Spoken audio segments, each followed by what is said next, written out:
Bismillahirrahmanirrahim. Assalamualaikum warahmatullahi wabarakatuh. Nama saya Muhammad Saifullah bin Muhammad Fizi.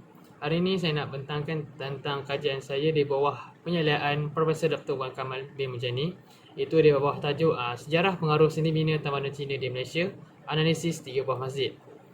Okey, seterusnya mari kita lihat pengenalan saya, iaitu tamadun Cina terkenal dengan keindahan seni bina bangunan-bangunan yang terdapat dalam tamadun tersebut. Menurut Azhar Hamzah dan Zulaikha Yusof 1990, seni bina bangunan tamadun Cina mempunyai ciri-ciri tertentu yang menjadikan seni bina tamadun tersebut berbeza daripada tamadun-tamadun yang lain. Kebanyakan bangunan lama atau tradisi dibina dengan menggunakan bahan-bahan seperti kayu dan batu bata yang berupa seperti ukiran yang tersendiri.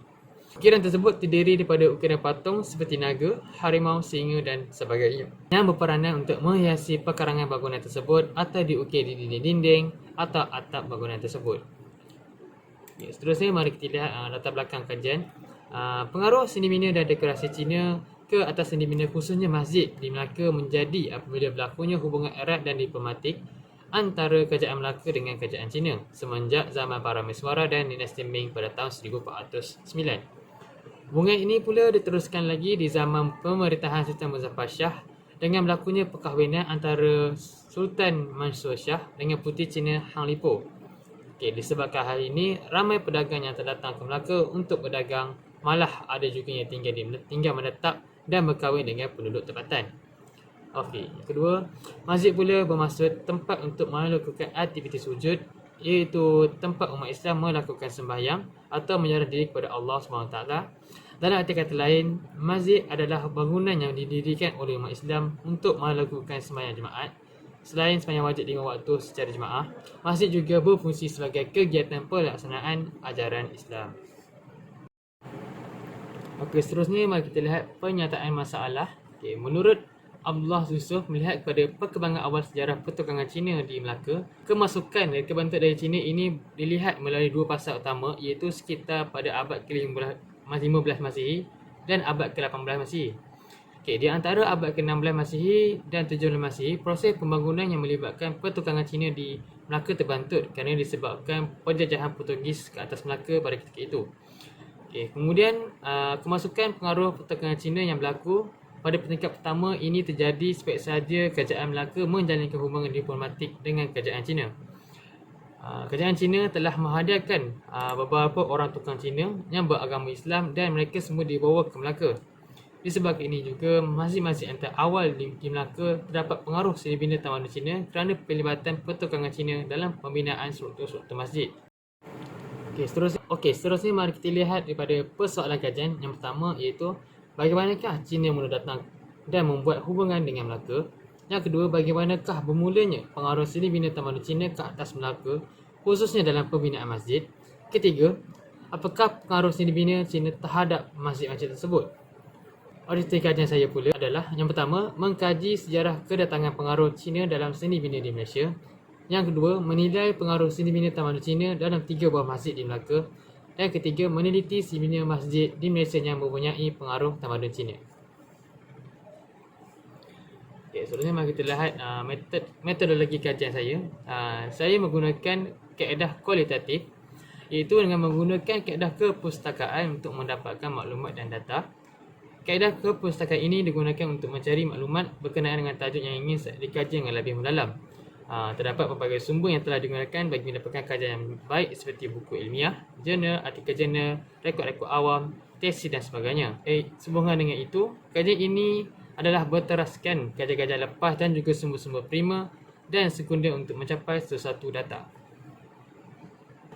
Seterusnya limitasi kajian saya iaitu seni bina tamadun Cina mempunyai skop yang besar dan luas. Kebanyakan pengaruh awal seni bina datangnya daripada Melaka di antara abad 16 Masihi dan 17 Masihi. Selepas Melaka menjalinkan hubungan diplomatik dengan Cina, maka semakin ramai dan bertambah pedagang-pedagang mula datang ke Melaka dan menetap serta berkahwin dengan penduduk tempatan. Tercetusnya kerjasama penduduk tempatan bersama pedagang Cina dalam pembinaan seni bina masjid yang unik dalam proses pembangunan reka bentuk masjid. 3 masjid tersebut ialah Masjid Kampung Hulu, Masjid Tengkera dan Masjid Kampung Keling. Terusnya mari kita meneliti dapatan kajian saya. Yang pertama iaitu Masjid Kampung Hulu. Masjid ini dibina pada tahun 1728 Masihi oleh Syamsuddin Harun, seorang yang berketurunan Cina Muslim. Beliau merupakan Kapitan Melayu yang dilantik oleh Belanda untuk memimpin orang-orang Melayu di Melaka. Masjid kedua tertua di Malaysia dan Melaka yang berusia kira-kira 260 tahun. Tapak asal Masjid Kampung Hulu ini adalah sebuah perkampungan golongan yang dihuni oleh orang-orang Melayu yang beragama Islam berdekatan dengan Sungai Melaka. Masjid ini merupakan masjid pertama dibina sepenuhnya dengan menggunakan batu dan menara masjidnya berbentuk pagoda serta bumbungnya berbentuk piramid. Masjid ini juga mempunyai bumbung meru beserta menara pagoda. Seterusnya mari kita lihat Masjid Tengkera. Masjid ini dinamakan Tengkera kerana lokasi masjid yang terletak di Jalan Tengkera iaitu Mukim Tengkurah. Masjid ini diberi nama Tengkera berdasarkan pada perkataan Tengkera atau Tengkera diambil daripada perkataan Portugis iaitu Tengkurah yang bermaksud palisade. Saya pun tak pasti sangat. Masjid ini dibina pada tahun yang sama dengan Masjid Kampung Hulu.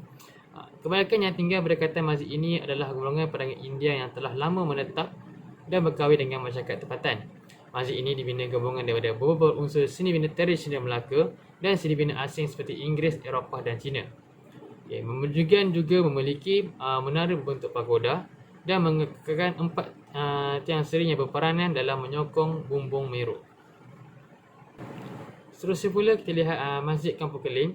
Masjid ini juga dikenali sebagai Masjid Kampung Pali atau Balik Pali atau Kampung Kapur. Majoriti penduduk yang tinggal di kampung ini adalah peranakan Keling, maka kampung ini telah dipanggil dengan nama Kampung Keling.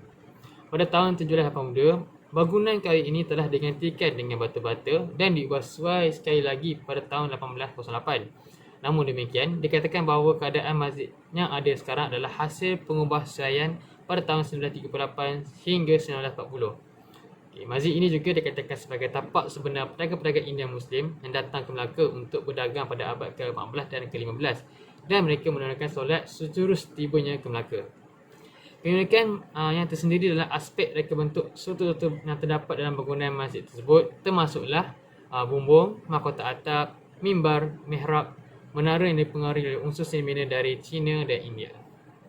Kesimpulannya, keunikan seni bina masjid dan surau lama di negeri Melaka adalah kerana berlakunya pengaruh kecinaan melalui dekorasi mahkota atap, sulu buyur dan hiasan mimbar yang dihasilkan. Hiasan dan ukiran tersebut merupakan implementasi dari hiasan dan ukiran dari rumah bahala orang-orang Cina. Melalui binaan pengaruh Cina juga turut terselah melalui bumbung meru, menara dan pintu gerbang. Masjid Kampung Hulu, Masjid Kampung Keling dan Masjid Tengkera merupakan masjid-masjid terawal dan tertua di negeri Melaka yang mempunyai pintu gerbang yang dipengaruhi pintu gerbang negeri Cina. Pengaruh seni bina Cina masjid di Melaka adalah tindak balas daripada asimilasi budaya berlaku antara pedagang Cina dengan masyarakat setempat. Sekian, terima kasih daripada saya, Program Pengajian Arab dan Tamadun Islam, Fakulti Pengajian Islam, Universiti Kebangsaan Malaysia. Assalamualaikum.